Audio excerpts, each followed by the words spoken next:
laws in the 8 years following the Depression. So it's clear there is precedent for not just one time, one fix, but a continued addressing of this problem until we know we have the strength of the American financial system in the way that it once had. Thank you, Mr. President. Mr. President. The Senator from Louisiana. Thank you, Mr. President, and I'm proud to join Senator Brown on the floor to echo those comments. I agree that too big to fail, unfortunately, is alive and well, and that poses a real threat to all of us, to consumers, to citizens everywhere, fundamentally to the American economy.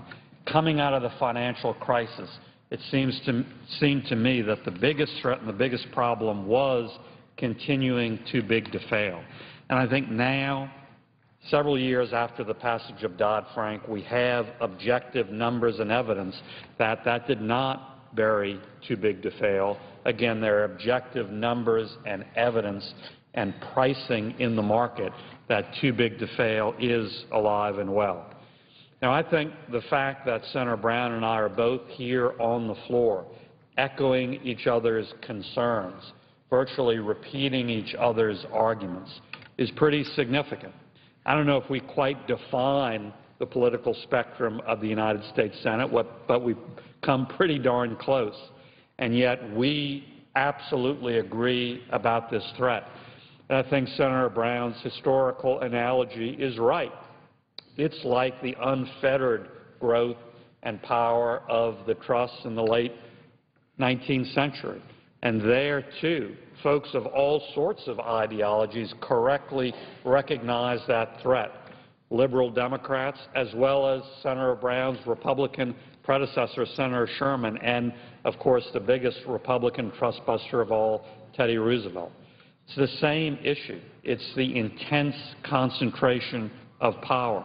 And as a conservative, I'm very suspicious and nervous about that, whether it's when it's in government or whether it's when it's in the private sector. I think the sort of bipartisan consensus that perhaps we personify here on the floor is also growing outside Congress and outside this institution. Senator Brown alluded to some of it, but let me flesh that out.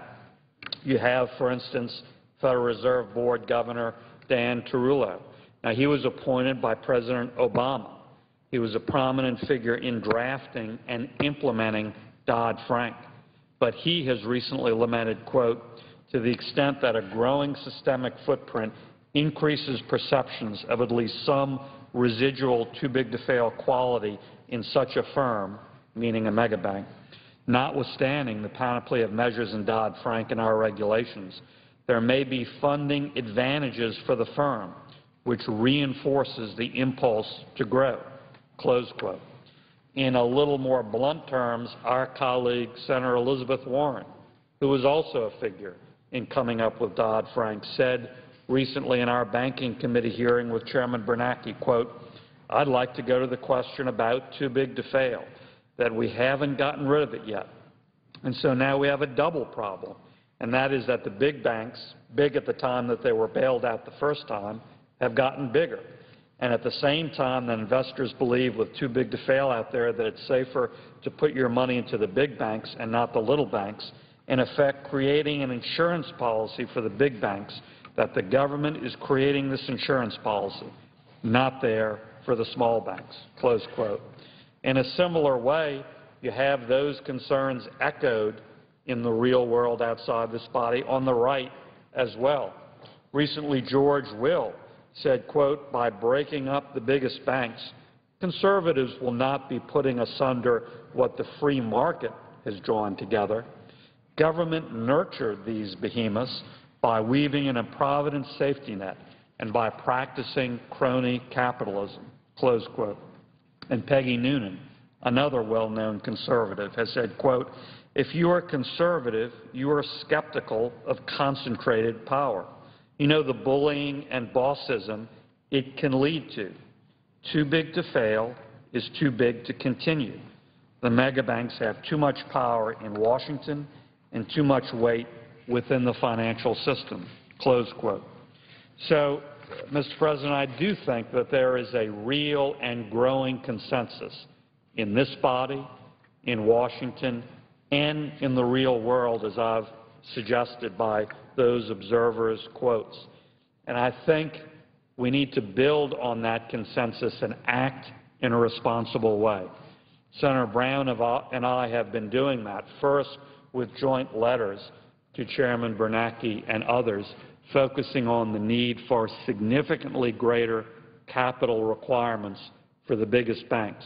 We think this would be the best and first way we should try to rein in too big to fail, to put more protection between mega banks' failure and the taxpayer, more incentive for the mega banks to perhaps diversify, perhaps break up, or at least correctly price their size and risk to the financial system.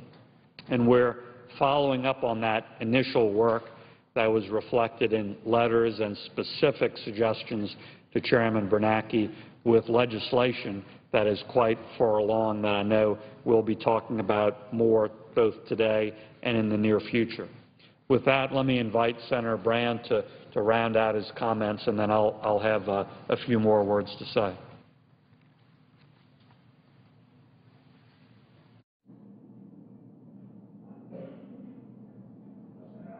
Is waiting to speak. I want to thank Senator Vitter for his work. And this began, I remember the first discussions Senator Vitter and I had about this were when he was asking some tough questions of a couple of regulators. Maybe it might have been the Secretary of the Treasury, but a couple other regulators in capital standards, how important it was that, as he just mentioned, that these banks have the kinds of capital standards, have the kinds of capital reserves that are so important in making sure these banks are healthy.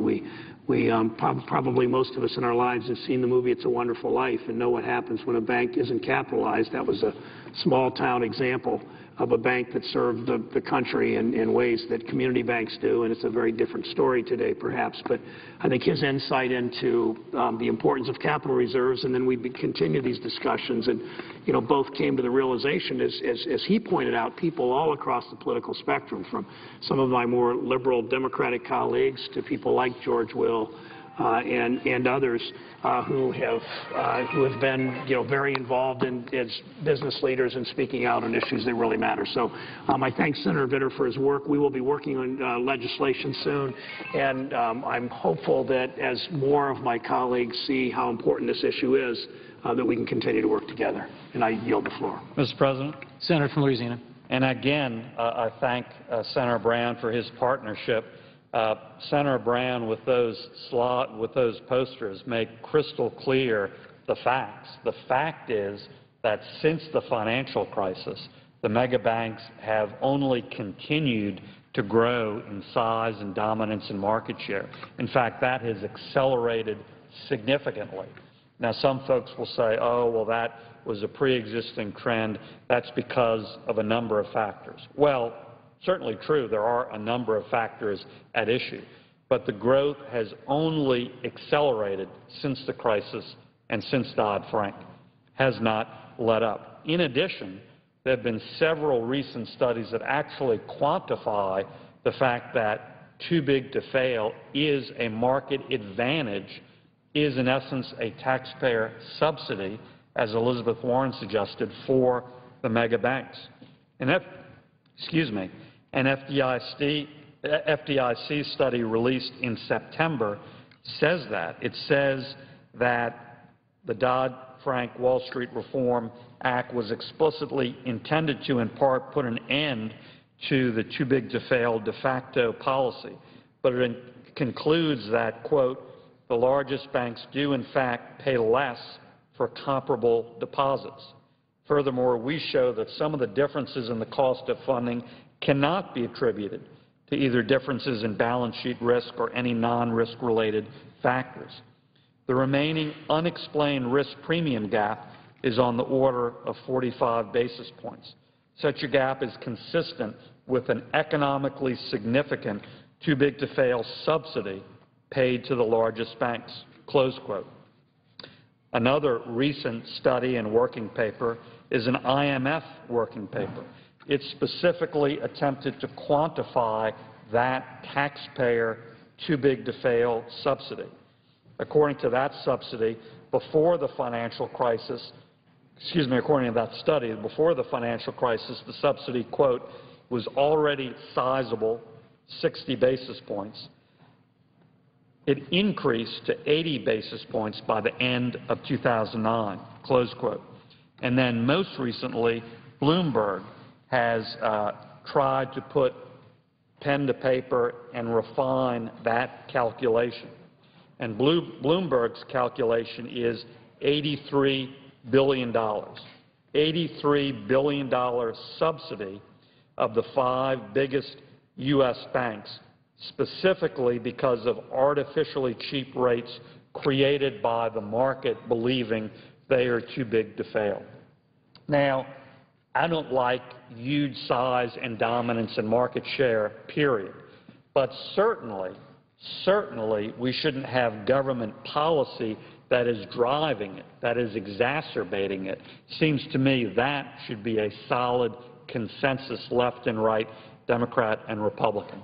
And so Senator Brown and I are following up on our previous work and drafting legislation. Of course, we're not ready to introduce that today, but it would fundamentally require significantly more capital for the mega banks and would distinguish between mega banks and other sized banks, namely community banks, mid-sized banks, and regional banks.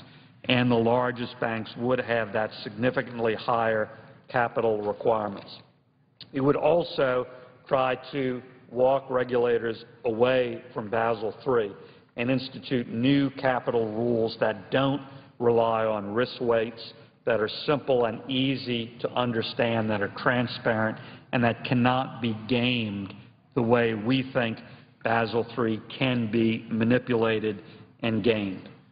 Requiring this, I think, would do one or both of two things. It would better insure the taxpayer against bailouts, and/or it would push the mega banks to restructure because they would be bearing more cost of that risk to the financial system.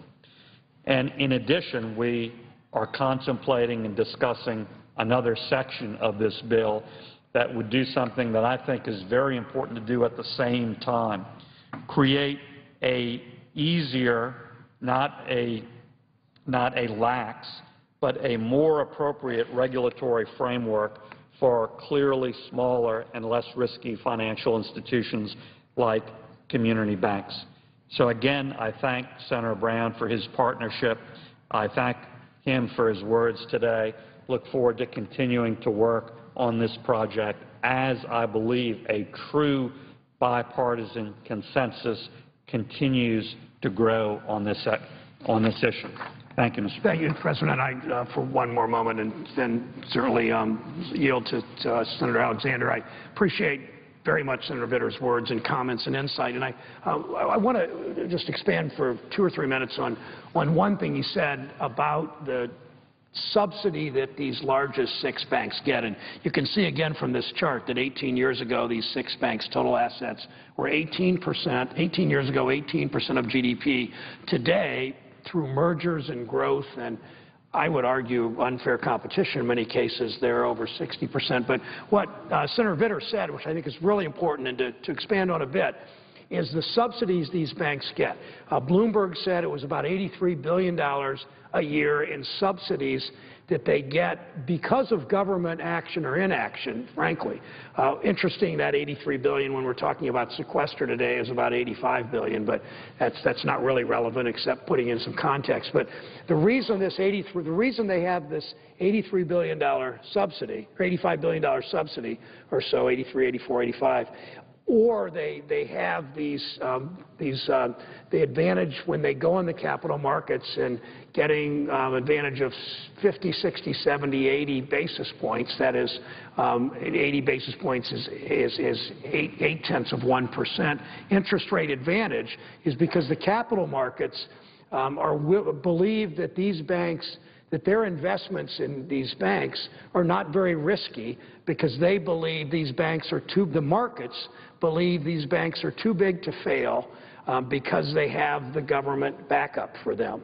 So if they have no risks, people are willing to lend money to them at lower interest rates. That's why the Huntington Bank in Columbus, Ohio, a large regional bank, about $50 billion in assets, or Key, a larger bank in Ohio, still though a regional bank, or the bank in Coldwater, Ohio, or Sycamore, Ohio, or Third Federal in Cleveland, banks that maybe are only a few tens of millions or maybe even up to $1 billion in assets, don't have that advantage. They pay higher interest rates when they borrow because the people who lend to them know that they're not going to get bailed out if something bad happens. It's only these 6 largest banks that have that advantage. So because they can borrow money on the markets at a lower rate, they are in effect being subsidized because we have not fixed this too big to fail problem for the nation's banks. So it's not a U.S. Senator, a conservative Republican, or a progressive Democrat from Louisiana or Ohio making this case that they're getting this advantage. It's the capital markets that have decided, yes, these are too big to fail, so we're going to lend them money at lower rates than we'd lend to the Huntington or Key or Fifth Third or First Merit in Ohio. And that really fundamentally is the issue here, Mr. President, that it's our actions or inactions that have given these banks a competitive edge that nobody through acts of government, whether you're liberal or conservative, should believe it should be part of our economic system and our financial system. So I thank Senator Vitter and yield the floor to Senator Alexander. Mr. President. The Senator from Tennessee. Thank you, Mr. President. Mr. President, today I'm introducing legislation along with Senator McConnell, Senator Paul, and Senator Corker to prevent the United States Army Corps of Engineers from restricting fishing rights on some of the best fishing areas in the states of Tennessee and Kentucky, below 10 dams along the Cumberland River. I've talked with the Corps several times about this. They've told me the only solution is legislation. I'm hoping that there is some other solution by a reasonable compromise, but I'm taking the Corps' advice. On Tuesday, Congressman Ed Whitfield in Kentucky introduced legislation on this matter, and so I'm introducing legislation today. I've also drafted language that could be included in an appropriations bill. It would prevent the Corps of Engineers from using any funds to restrict fishing in what's called the tailwaters below these 10 Corps of Engineer dams on the Cumberland River. Today I spoke with the Secretary of the Army, John McHugh. I urged him to have the Corps give Congress enough time to consider this matter, perhaps to work out something with the Corps by compromise, or if not, to pass legislation. On Monday, I'm meeting with the Assistant Secretary of the Army, Joellen Darcy, who is in charge of the Corps of Engineers, to ask that the Corps stop now taking any further action to build physical barriers along the Cumberland River. Earlier, I've met with James DeLapp, the colonel who is the commander of the Nashville District.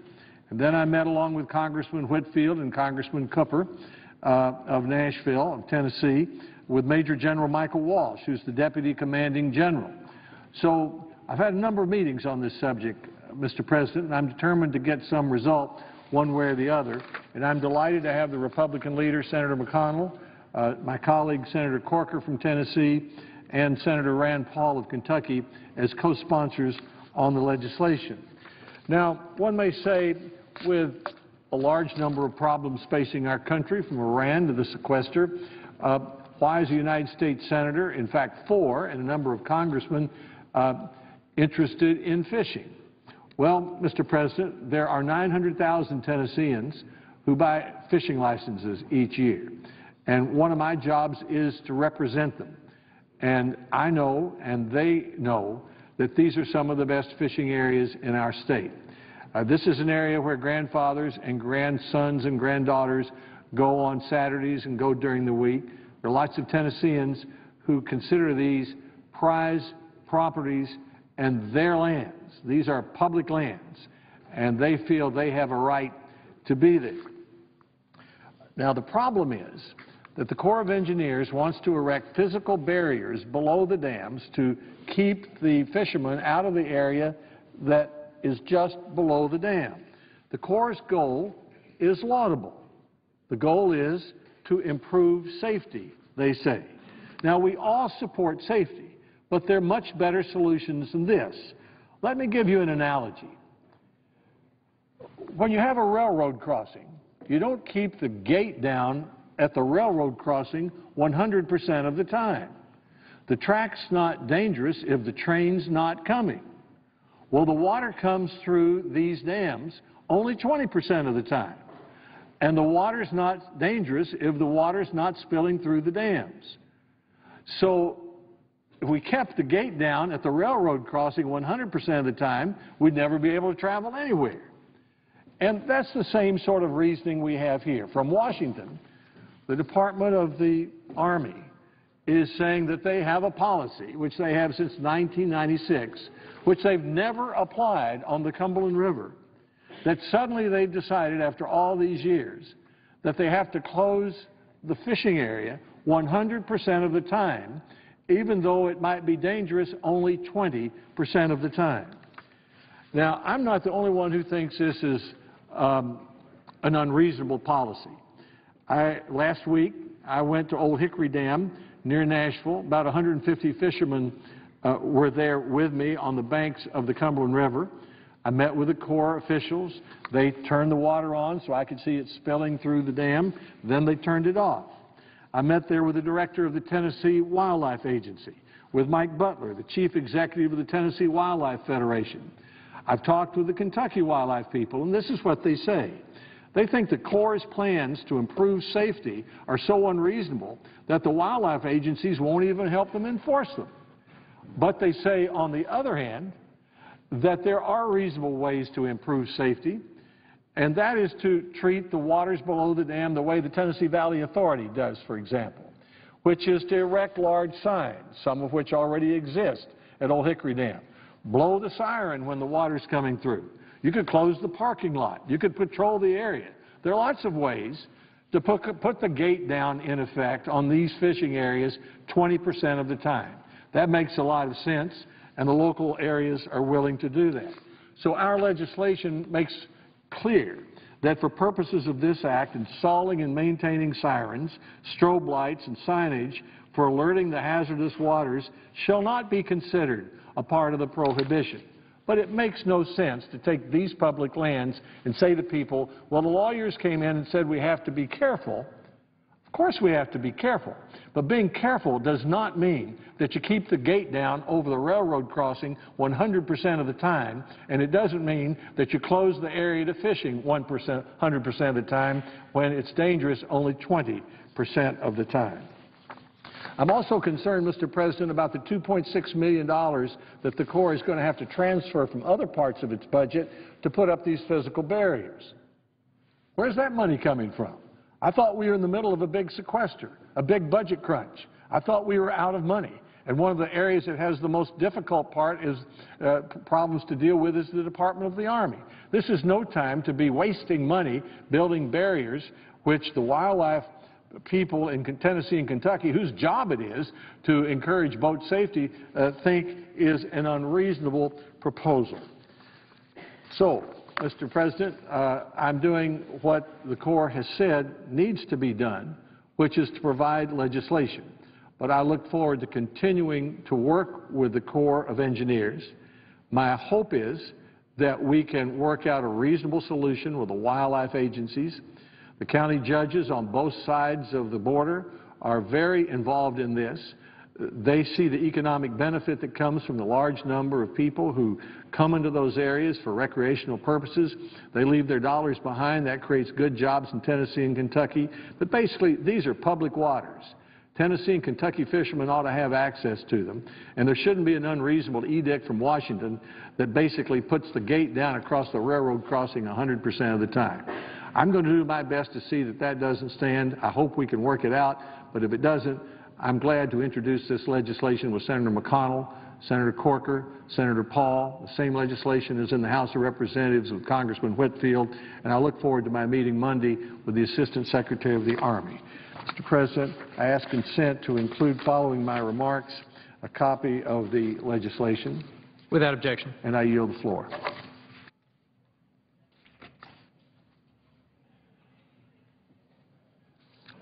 Mr. President. The senator from Alaska.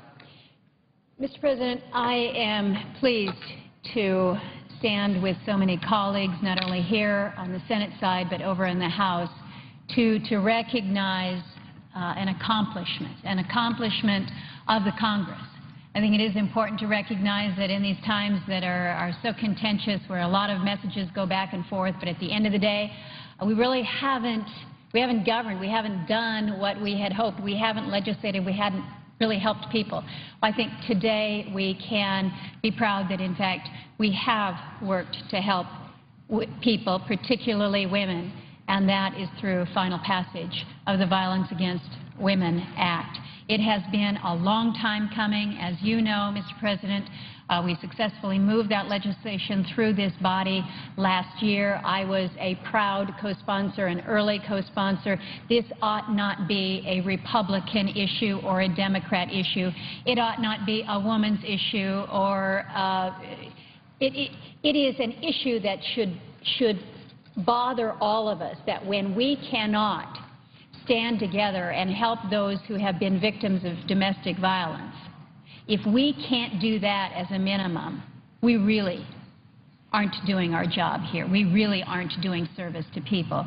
So it is exceptionally good news that not only have we seen final passage in the Senate again, this Congress with 78 senators in support, but today the House has voted on a vote of 286 ayes to 138 nays to advance violence against women reauthorization.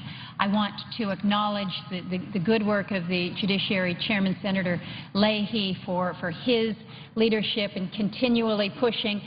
Sometimes you just have to keep going at it until it is recognized that the time has long past, come and gone, that we should act on this. So I am pleased that we have heard the call of some 1,300 organizations representing domestic and sexual violence groups, like the Awake shelter in Anchorage, so many of the shelters across my state.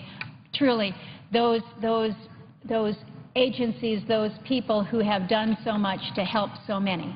I think there is cause for celebration that the Congress has finally done the right thing to help those victims of domestic violence. So I'm pleased to acknowledge that accomplishment today.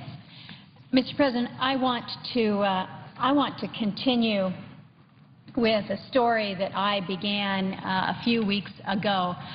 I stood before this body and decried the actions of the Fish and Wildlife Service when they had announced that they were moving forward with a no-action alternative in an area of the state of Alaska on the Aleutian chain, in the Aleutians East Borough, where the small community of King Cove, a community of less than 1,000 people, was being denied an access to an all-weather airport, an airport that could help relieve the suffering, the anxiety, truly the trauma that comes when there's a medical emergency in your community and you're trapped in because of the weather. You can't get a plane in, you can't get a boat safely to you, but there is an option, and that option would require that a 10-mile stretch of road, a one-lane gravel road designed for non-commercial use, that road could be placed through the refuge, on the edge of the refuge, to allow for safe access for this Aleut community to access the rest of the world for help, for medical help. So I stood and I told my story, and I wanted to update the Senate as to where we are today. because as much as I would like to say that I was successful down here on the floor in encouraging the Secretary of Interior to act in the best interest of the people who live in King Cove, respect their safety, respect their lives as much as the refuge is being respected, then I wouldn't need to update you. I'd just say, okay, it was a good win for all. But the fact of the matter is we're not there yet. And so I think it's important that people understand where exactly we are. After about, I think this is now the 6th visit that the people of King Cove have made from King Cove, Alaska, some 4,000 plus miles to Washington, D.C., they were given an opportunity to meet with Secretary Salazar this morning. I've had an opportunity, along with Senator Begich, to get an update on that meeting, and I hear it was good. I hear that the Secretary listened. And I hope that the Secretary listened not only with his ears, but his eyes as he saw the tears of those people, with his soul as he heard their fears, their anxieties. And I hope, I so hope, that the Secretary appreciates that when he says his highest moral responsibility is to the Native and Indian people, that he is then able to translate that into action, into positive action for these people in King Cove. What I'd like to share with you in the few minutes that I have remaining are some of the stories that the Secretary heard this morning. In the community of King Cove, which is, again, out in the Aleutians, it's about 600 air miles from Anchorage. It's about a $1,000 round-trip ticket to get to Anchorage. You say, why do you need to get to Anchorage?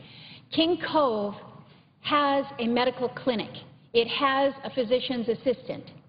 But if you have anything more serious than the need to set a broken bone, for instance, you have to leave the village for care in Anchorage. So you have to make that trip.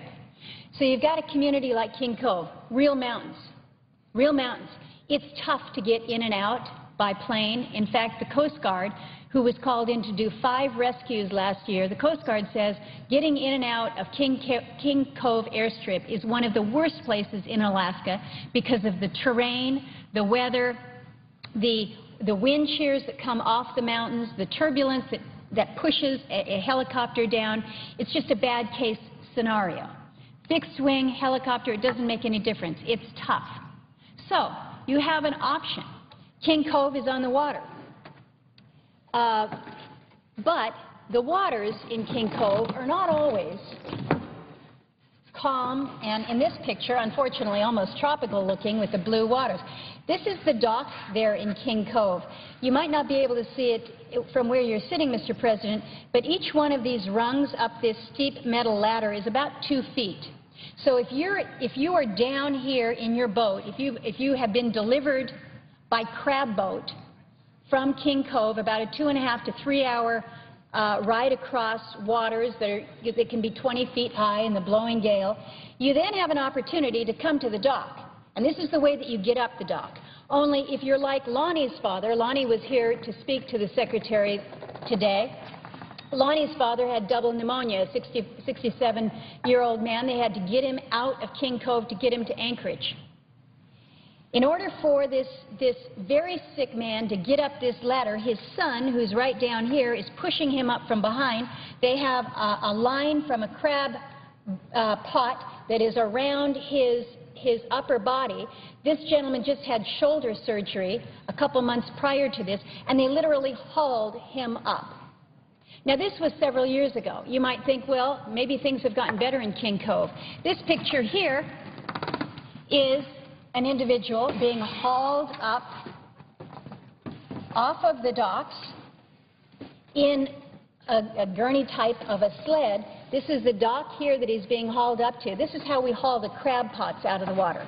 This guy broke his leg in 4 different places, was in danger of losing his foot if he couldn't be medevaced out to Anchorage. This is 2 weeks ago. So the technology hasn't gotten better. We haven't been able to figure out how you move people safely if they are injured. You've got situations with aircraft where, because of the wind shears, because of the topography, you have landings like this.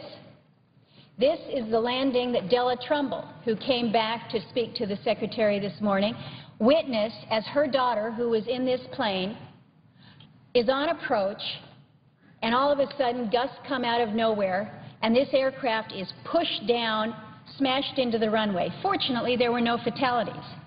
But Tricia, her daughter, who also came back to talk with the Secretary, is so frightened to fly anymore that it's pretty amazing that she was even able to make the trip back.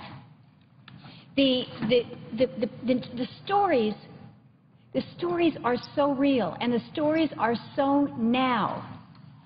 And we think about those who aren't here to tell the stories. These are some of the individuals that over the course of years have died, whether in an airplane crash some years ago where 4 individuals died, whether it's Christine or Mary or Kathy or Ernest or Walter.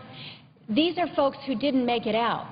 But, Mr. President, what we don't have here are those people who are living now who have their foot, barely, or who recovered from that double pneumonia, barely. They're living to tell the story, or their family members are living to tell the story. But they are horror stories. And there is a simple answer, and the simple answer is a 10-mile, 1-lane gravel road with a cable along the length of that road so that you can't go off the road and go joyriding in the refuge.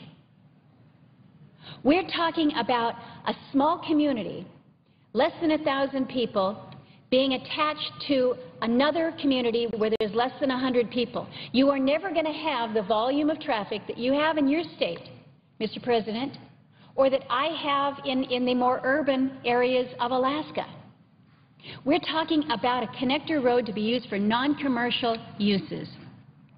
When a woman like Annette has to travel up this ladder again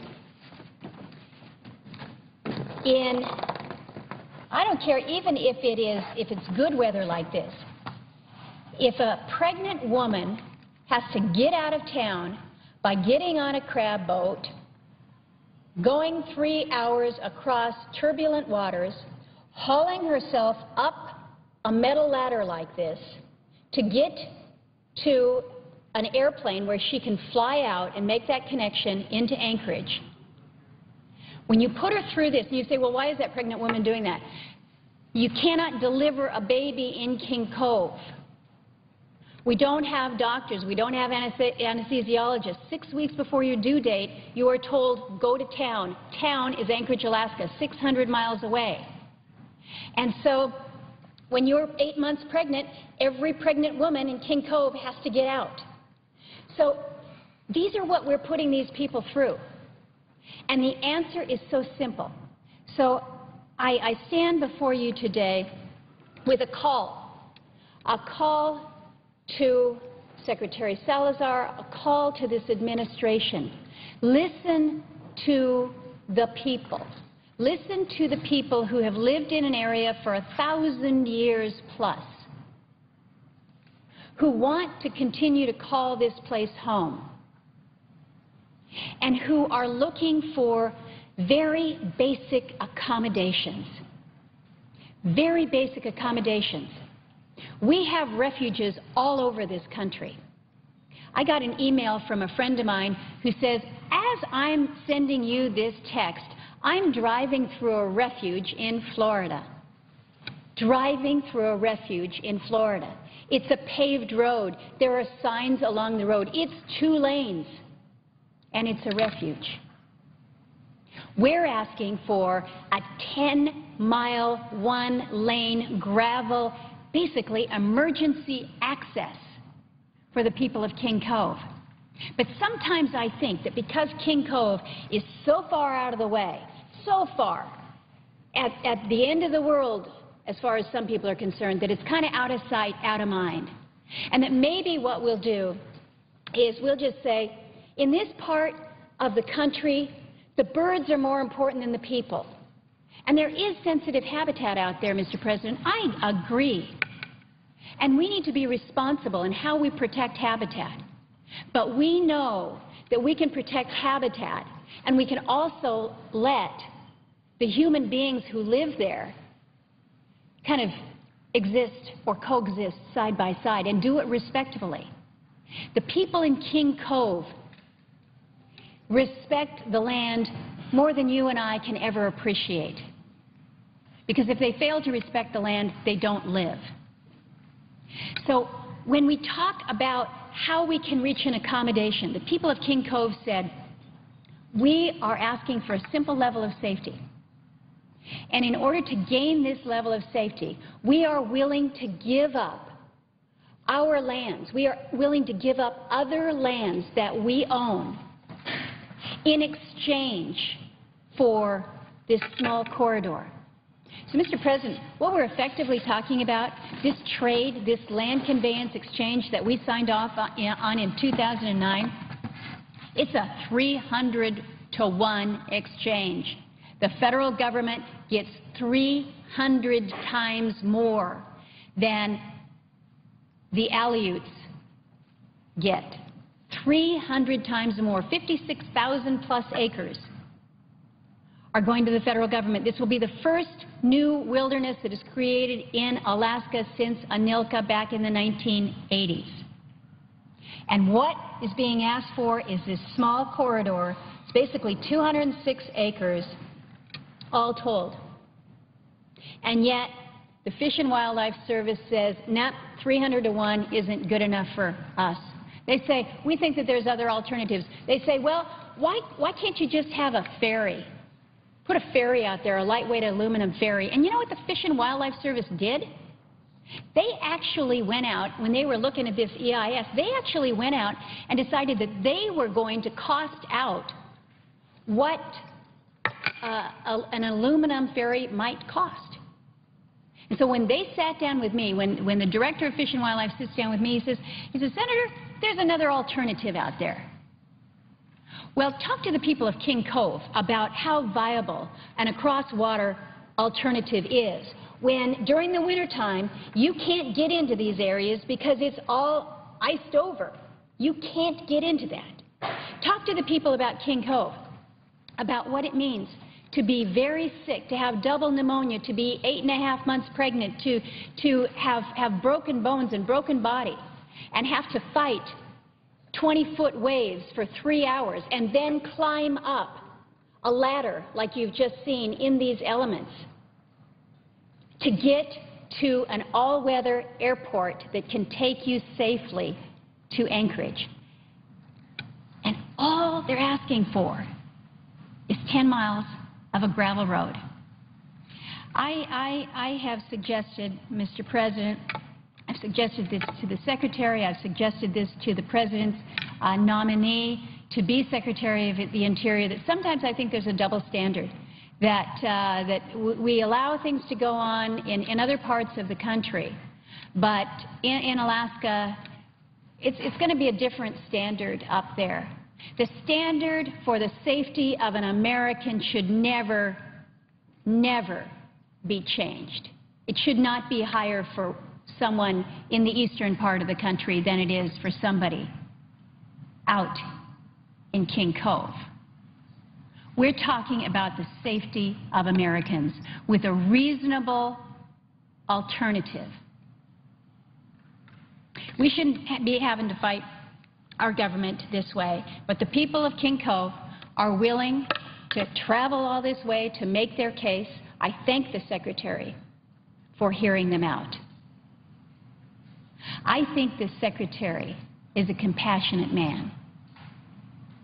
And my hope is that when he looked in their eyes and he heard their stories, that his heart will be moved to respect the people of King Cove, to respect the Alaska Natives, to respect them as much as he has shown respect for the public lands that he has been entrusted to for these past 4 years. So he's got an opportunity to issue this best interest findings and to reverse the decision from the Fish and Wildlife Service that says that no action is the way we go forward. Well, Mr. President, no action compromises the safety of these Americans. That's not acceptable. We'll keep working this, we'll keep fighting it, but I believe that in the end, right will prevail and the people of King Cove will have their safety.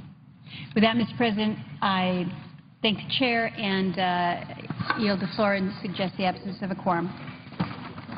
The clerk will call the roll. Mr. Alexander.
The Senate's in a quorum call right now, and here's a couple of things going on today.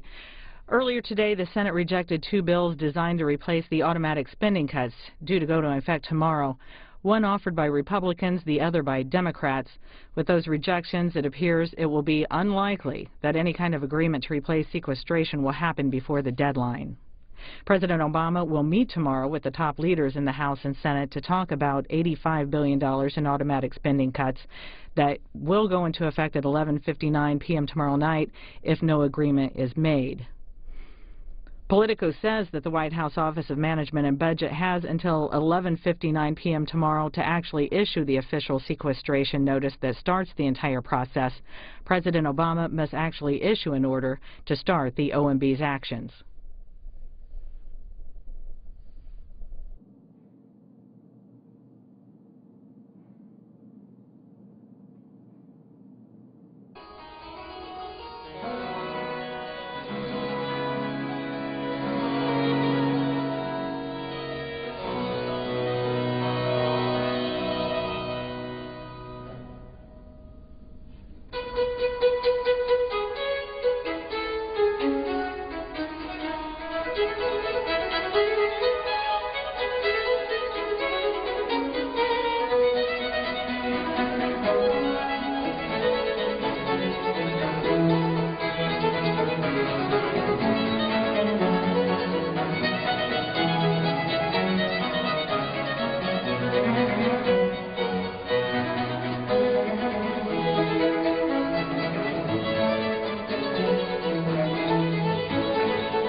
The Senate's in a quorum call. We're waiting for a senator to come to the floor to speak. In other news today, the Senate Intelligence Committee is scheduled to vote early next week on John Brennan's nomination to be director of the CIA. Republican Senator Saxby Chambliss of Georgia says consideration of Brennan's nomination has been delayed because he and other committee members have not received all the information they've requested from the White House. Also, the House has passed an extension of the Violence Against Women Act that the Senate approved 2 weeks ago. It now goes to President Obama. The new bill includes language pertaining to lesbians, gays, immigrants, and Native Americans.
While the quorum call continues, more happenings today.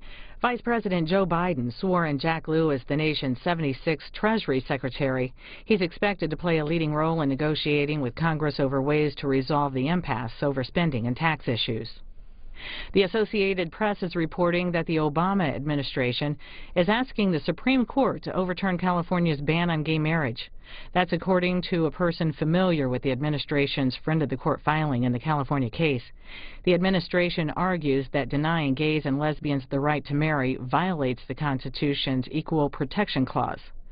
The brief also contends that discrimination based on sexual orientation requires extra scrutiny by the court. The briefing is being filed later today, the deadline for the case.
The quorum call continues. Earlier today, the Senate rejected 2 bills designed to replace the automatic spending cuts due to go into effect tomorrow, one offered by Republicans, the other by Democrats. With those rejections, it appears it will be unlikely that any kind of agreement to replace sequestration will happen before the deadline. President Obama will meet tomorrow with the top leaders in the House and Senate to talk about the $85 billion in automatic spending cuts. And Politico says that the White House Office of Management and Budget has until 11:59 p.m. tomorrow to actually issue the official sequestration notice that starts the entire process. President Obama must actually use an order to start the OMB's actions.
The Senate remains in a quorum call.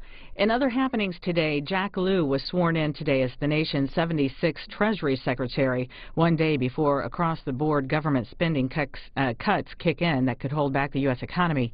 Vice President Joe Biden swore Lew in during a brief ceremony at the Oval Office, with Lew's wife and family and President Obama looking on.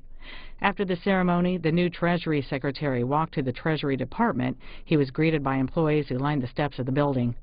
Mr. Lew was White House Budget Director in both the Obama and Clinton administrations. He's expected to play a leading role in negotiating with Congress over ways to resolve the impasse over spending and tax issues. The Senate Intelligence Committee is scheduled to vote early next week on John Brennan's nomination to be director of the CIA. Republican Senator Saxby Chambliss of Georgia says consideration of Brennan's nomination has been delayed because he and other committee members have not received all the information they've requested from the White House.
Still in a quorum call, waiting for a senator to speak. Also happening today, the Associated reports that the U.S. Army judge has accepted an offer by a private to plead guilty to violating military regulations in the biggest leak of classified material in U.S. history. Private First Class Bradley Manning admits to sending hundreds of thousands of Iraq and Afghanistan battlefield reports, State Department diplomatic cables, and other files to WikiLeaks while working as an intelligence analyst in Baghdad. An Army judge accepted the pleas to 10 charges at a hearing today. Manning could face a maximum of 20 years on those charges alone. Prosecutors say they plan to move forward with an additional 12 charges against him, including aiding the enemy. That charge could carry a life sentence.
President. Senator Miles. Madam President, I ask for the proceedings on the quorum call be dispensed with. Without objection. Well, Madam President, we're now on the eve of the so-called sequester